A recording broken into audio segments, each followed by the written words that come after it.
Hetsika tsy dia tokony hoe hetsika vaovao be io hoe fa le izy moa taona vaovao iateo ary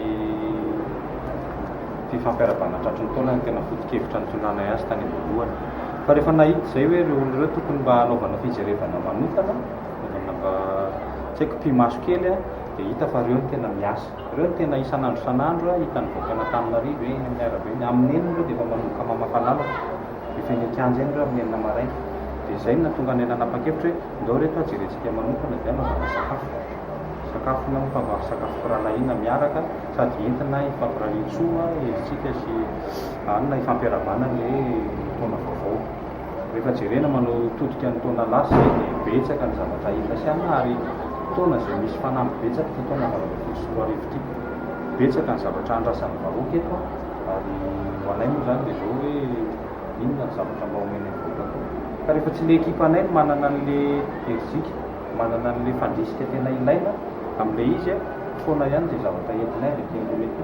Ao anay avy ato amin'ny Boriboritany Voalohany commune fiainana Taminarivo zany dia izay ny zava-dehibe aminay hoe ndao le olona tena isan'andro miantsehatra, vantana amin'ny fiainam-bahoaka mihitsy ny tonga dia mba omena an'izay karazana mba hampakasitrahana izay. Io zany a ataontsika hoe daholo be io satria izy rehetra no omena zany hoe rehefa le Mpamafa Lalana sy le agent d'assainissement. Reo ihany tonga dia taratra ahitan'ny olona ny commune fiainana Taminarivo. Ireo zany omena an'izay sindraka manokana izay. Fa tsy izay ihany koa fa mba mitady hevitra ihany koa zay hoe inona ny mba asa entina andrisihana an'le olona azoto bebe kokoa anefa sy hanatanteraka ny asany a.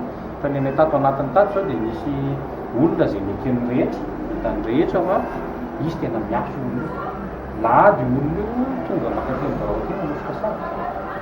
Anomanana le Boriboritany andraisana an'le vahoaka. Dia io olona io zany saloranay hoe mpiasa mendrika ny taona fidinana sy roa arivo. Mba maro-pakasitrahana izy a nomena prime. Ny prime zany mbola nampianay ohatran'ny prime izay lehibe ny tanàna dia mbola nampianay ny prime ny betsaka ihany koa zany. Zany hoe zanjary zany zany tafiditra ao anatin'le fanovana izay tianay entiny eto amin'ity tany ity.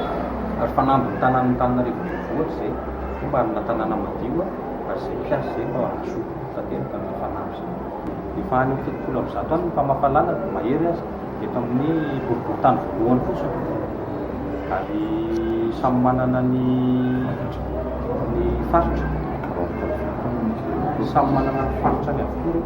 Zany hoe ny fokontany izay 450 eto amin'ny Boriboritany Voalohany Taminarivo renivohitra zany misy Mpamafa Lalana avokoa ny tokony hoe hoe tsy ho araka moa izay satria araka ny teneko anareo foana hoe 7 kilometatra tora-droa dia laratany Boriboritany Voalohany.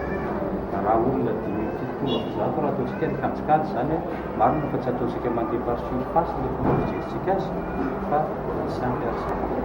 Ankoatran'izay ny fampitaovana, ankoatran'izay ny isan-karazany resaka fahazotoana, resaka lera fidirana. Rehetra zany tsy maintsy jerena avokoa. Isika vahoaka, isika mponina, isika mpisehatra sy mandalo ety Taminarivo zany atao amin'ny faritra izay adidinay eto amin'ny Boriboritany Voalohany na erana Taminarivo renivohitra tena manentana izay. Manentana izay aza ririny eto sy eroa reny fa hitatsika ny fahavoazana izay mianjady amintsika rehefa tonga ny rivodozana ny ora mikija fa vetivety kely dia miakatra ny rano ary hitatsika reny tany-trabona izay eto Taminarivo reny. Izy moa afaka miteny satria ny Boriboritany Voalohany be trabona indrindra. Fa na inona zany isika ihany no mizaka ny vokatry izy ka ny ahitany zany isika na any misapokotany isika izay mpisehatra mandalo ety amin'ny lalambe rehetra ety izay manodidina na Taminarivo ao anatin'ny Boriboritany Voalohany ndao retsika mba hiaraka hikajy ny fahadiovana. Ndao tsika hiaraka tena hoe hifanometanana mihitsy fa vao tsy mandoto any antsika dia efa manadio e. Izay zany no mba fanentanana nataonay irarianay dia tena hoe hiaraka isika sy mandoto tanàna.